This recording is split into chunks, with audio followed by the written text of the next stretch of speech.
Hi, my name is Thomas and I'm part of the HEC Paris Part-time MBA program.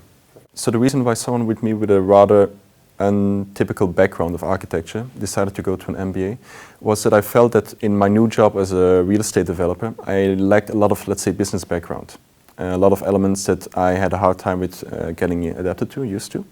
So I really felt that an MBA was the best way to deepen this knowledge, because in a way you have a lot of different subjects that come together and that allow you to get a quick idea of a lot of different fields in such a relatively short time span. And this is also in a way my main motivation to do an MBA is because I really want to, let's say I want to get better at my current job. I want to get better at being a real estate developer, and not just being anymore, let's say, an architect who's trying to do his best to work in real estate.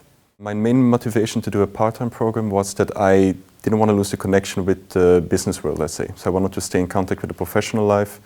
And I also felt that after so many years of professional experience that it would be hard for me as well to move back to a full student life.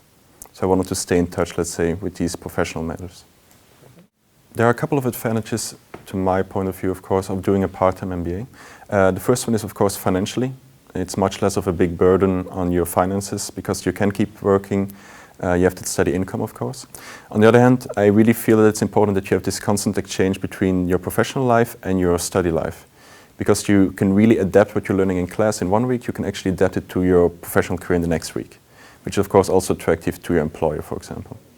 When I first mentioned the MBA program, the part-time program, to my employer, I was actually very lucky that my employer is very familiar with the MBA concept, and they were also very happy that I wanted to do it in a part-time format, because they realized that when you go in a full-time format, you lose the capability of that employer for a long time.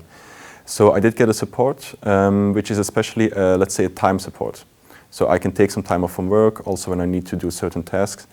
So in that matter I was really lucky, also because I was able to convince them of the value of doing such an MBA while keeping working. That you can again have this exchange between what you're learning in school and what you're doing in real life.